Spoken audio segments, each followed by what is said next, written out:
realization that a man could ever experience is a woman's absence. This is what's finally going to force him to see the truth that you've been trying to make him understand throughout all these years. A woman's absence creates space, and when you create space for a man, you also distance yourself from him, and when you do that, you remove the benefits of convenience. So you're no longer there cleaning up the emotional mess that you didn't even make in the first place, and you're no longer there being the patient listener that you once were or that you were the whole time. And what this does is it creates a void, and the man has to look at that void now because you're no longer filling it in. He looks at the void and sees the reflection of himself, who he's been the whole time. He hears the silence that a woman left behind and realizes that her love is not guaranteed, it is nurtured. You cannot expect the woman to love you unconditionally if you are not pouring into her cup. And he's now finally realizing this, but by now it's a little too late.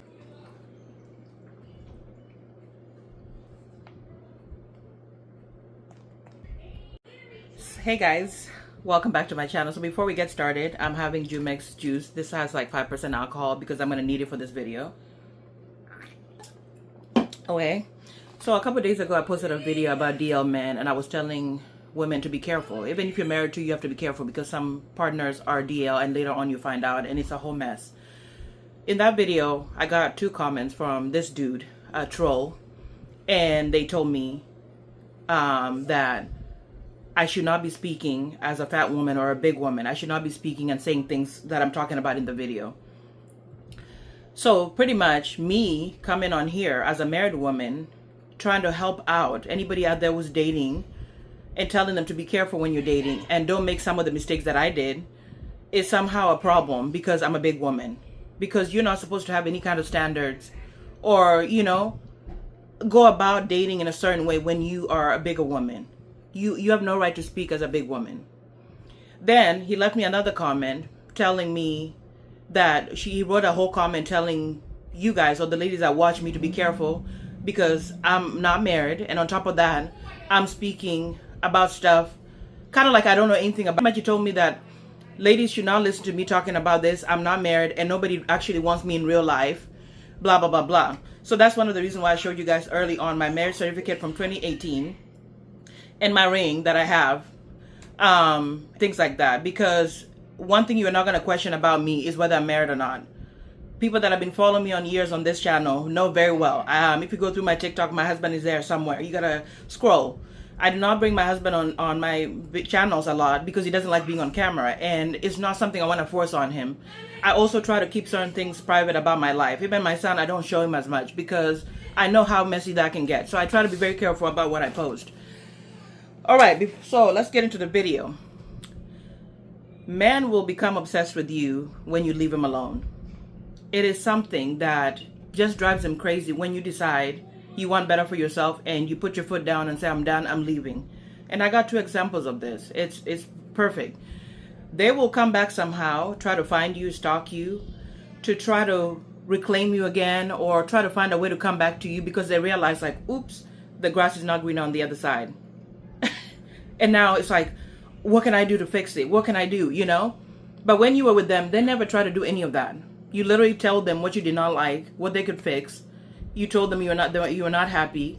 They didn't fix it. But the minute a woman puts their foot down and decides that I'm done with this, I'm checking out, they're going to try to call you. They're going to cry begging. They're going to come back sometimes, maybe weeks, months into your life trying to fix whatever because they feel so bad that, oh my God, I lost this person. And this is the access that I had to this person. Because deep down, they knew you were a good person to them. And they messed up.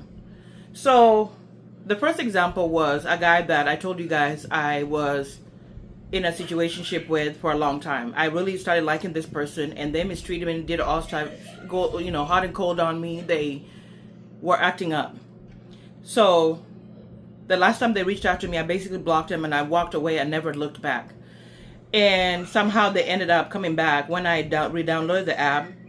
And where I met my husband, they showed up and they were like, hey, what's going on? Like, pretty much, can we talk? And I'm looking like, we have nothing to talk about. I said, have a good life, and blocked him again and moved on. Because for you to do all the stuff you were doing all that time, when I told you exactly the things that I didn't like, the complaints that I had, you didn't fix them. I became the problem. Somebody that you were just mistreating left and right. even though I was crying my eyes out, I was sad and I was really messed up because I was like, I started liking this person and how dare they? I wanted him to pick me so bad that I was so sad about it. But I'm grateful that he didn't, because that's what led me to meet the person that I am with today. That's been amazing.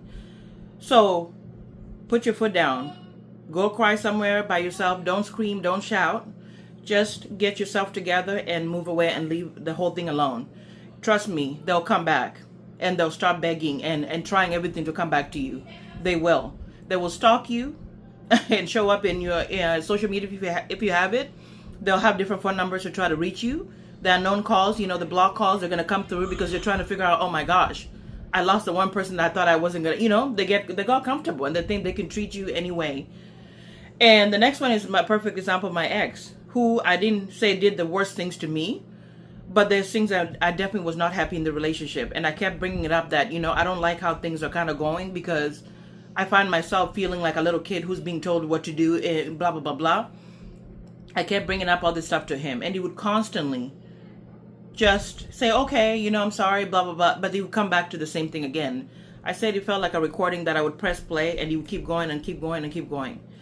So over time, I just realized, like, this is not what I want for my life. And I decided that, you know what, we are done. Like, I'm going to be moving on. So when I did that, I literally was at work. I got back home and I called him and I was like, I am done. This is not working out for me. And I left it. Within a couple minutes, he called me. He was like, can we talk? Can we talk about it? Can we meet up somewhere? He was begging for weeks, months. And he tried everything to reach out to me when I was no longer communicating. That was the time that I started dating my husband. He tried to reach out to me. And he was trying everything. He was like, you can come over, let's talk about it. And I was like, nope. Because I checked out. Mentally, I checked out physically because I got tired of crying. Crying because somebody was making me feel like I had to change myself to be with them. Somebody had conditions for me. And so I moved on. I didn't leave any bad feelings. I just told him, hey, this is not working and I'm done. And the funniest thing is, he tried even months after I started dating my husband. Even when I found out I was pregnant, he still tried to reach out, and even made the comment after I had my son that my son was supposed to be his. And I was like, well, why didn't you do everything to keep me, to make sure that I was good before you make those kinds of comments? He tried. So 7 years later, I was scrolling. His Facebook popped up. I just went in and blocked it. On my Snapchat, he kept watching all my stories back to back. I was posting videos there, my fashion videos that I always do. He kept showing up every single day. Everything I posted, he was watching. And so I started posting, I posted a little thing saying that, why is it that when you let go of an ex, all of a sudden they're stalking your stories? I tried everything to report him, to block him, and it wouldn't go through until I had to close that account and pretty much let it go. But he became very obsessive. So this is typically what just happens, because people sometimes get so comfortable they don't think that you can just walk away. They don't think you're going to be strong enough to make up your mind and say, this is not the life for me. I want to be happier. I want more for my life. And they don't think that. They think you're in that space when you're dealing with them, that you're always going to be there. But they don't realize that as human beings, we get tired of things too. We get to a point where it's no longer about you're cute or, you're providing something.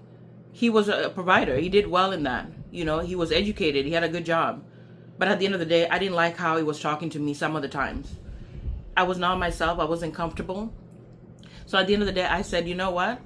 No, I'm done with this. This is not my life. My family met him and they thought he was very controlling. And I defended him.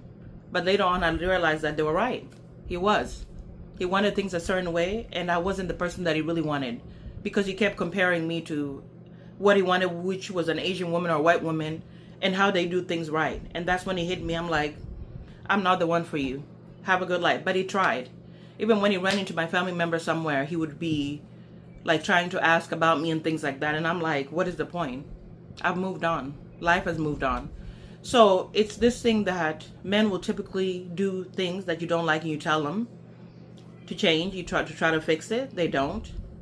Women, when they secretly get done and they make plans to leave, all of a sudden they're shocked. They're like, oh my gosh, she actually meant it. Because when a woman is fed up, there's nothing you really can do about it. We check out completely and we're figuring it out and we're done. So be careful when you're mistreating someone, because one day you're going to wake up or you're gonna call or text, and that call is not gonna go through, and you're gonna regret it.